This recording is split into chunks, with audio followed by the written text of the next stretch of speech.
a vision board. And I said, no, I'm too busy for that. But you know what? Last year, Dee had an awesome weight loss. I didn't. So this year, Dee came to my house and she said, we are going to make a vision board. And so we sat down one night, and I really have to tell you, this was a lot of fun. Not only was it a lot of fun, but it was very emotional. Because a vision board is to create where you want to be. Not where you are now. Where you're going to go through the year. But to do that, you have to take a bunch of magazines and you have to cut them up and find the things that you want to see in your future. And of course, new year, new you. And that's where everybody wants to start in January. So me too, right along with the rest of you. And got to have fitness. I cannot do it without fitness, and I think most of us know that. Most of us really may not like to exercise, but we know that is a really, really necessary part of all of this. I like to exercise, but I'll tell you right now, it's not comfortable for me to do it. Very, very difficult. So I'm working towards getting better and doing more and becoming addicted again to it like I used to be. I'm a huge fan of The Biggest Loser. I watch it every single week, and I like to see their growth. I can't do it the way they do it. But I do know I have to make a promise to myself that if I will work out doing cardio, doing weights, that the proof is in the pudding. I'm not saying that I was eating pudding, but the proof is in the pudding, and it'll help me to take off lots and lots of pounds this year. I set my first goal that I want to go up and do Bloom's Day in May. It's going to be the first weekend in May up in Spokane. And so I put a picture here of some gals running. I would love to be able to run at Bloom's Day. But I'll be very, very happy if I finish walking strong. Because I don't know how many of you ever have done it, but that last killer hill. How long is Bloom's Day? Bloom's Day is I believe, 7-mile walk. Okay. And it's a lot of fun. You really, really have the opportunity to meet lots of people along the way and to enjoy it. But the last hill, they call it Killer Hill, and it is a killer. Huh? Is it out by Spokane Falls? Yes, it is. Yeah. Yes, it is. And you go up that last very, very big hill. I've done it before.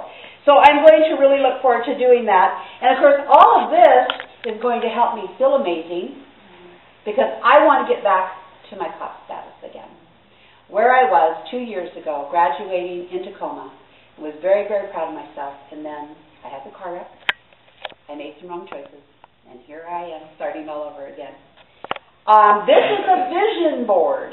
I did not put the TOPS pledge on here, although I'm very proud to be a TOPS member.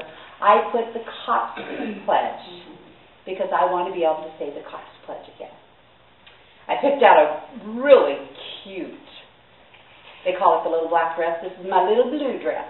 I want to be able to wear this at IRD. I'll be going to Nova Scotia and going to IRD, and I would really like to order this dress and be able to wear it at IRD. So if I look at this on a daily basis, it's going to help me get to where I want to be. Dreaming is a big part. Dreaming is part of setting goals. I do really believe that. So I am dreaming of a time that I can be on the TOPS cruise. In 2011, it is going to be to the Panama Canal, which is going to be a lot of fun. And that is open to all TOPS members. I will let you know. That's just not open to field staff or anything like that. And about 1/3 of all the people on the cruise are TOPS members. And you actually are doing a retreat. At the days that you're at sea, you are in meetings doing a retreat. It's very informative and it's a lot of fun. But of course, when we are docked, we get to go out and enjoy all the different things that everybody else does. And you know, it's really important to just give yourself a hand once in a while, right? Give yourself a pat on the back. So I put my hand there so that when I do well, I can let myself know that. Healthy living, you've got to have an action plan. You can't just hope it's going to happen. Dreaming is great, but you got to have an action plan. So I have taken a card, and I have put my January, February, and March goals of how much I want to lose. And I have broken it down that it's going to be 2.5 pounds per week, which is very doable. And some weeks I may not do as well, some weeks I may do better. But as an average, 2.5 pounds will get to me where I want to be. Body and soul. I think body and soul is very important. What I do with my body and TOPS, losing weight, eating right, exercising, but if you don't have the soul part of it, it's not going to work. So I've actually put some of my morning questions and evening questions that I've gone through Bible studies with, because that's a big part of it. That's going to help me find balance in my life. And I think we all know about balance. Does anybody here have a we? Okay. There's where your balance comes in. I've tried to balance. I have the hardest time balancing well on that, but I'm getting better at it. So again, part of what I have to do. Also, journaling. I learned a lot about journaling this last year.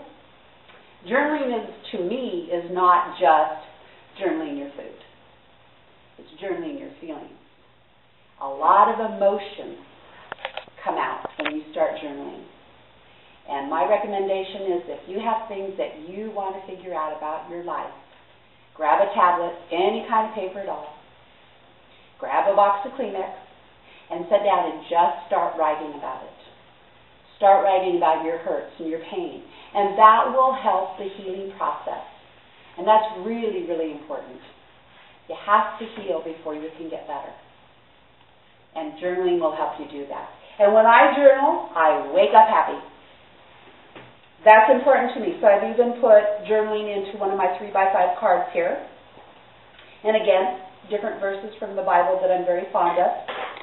And I want to wake up the healthy power in food.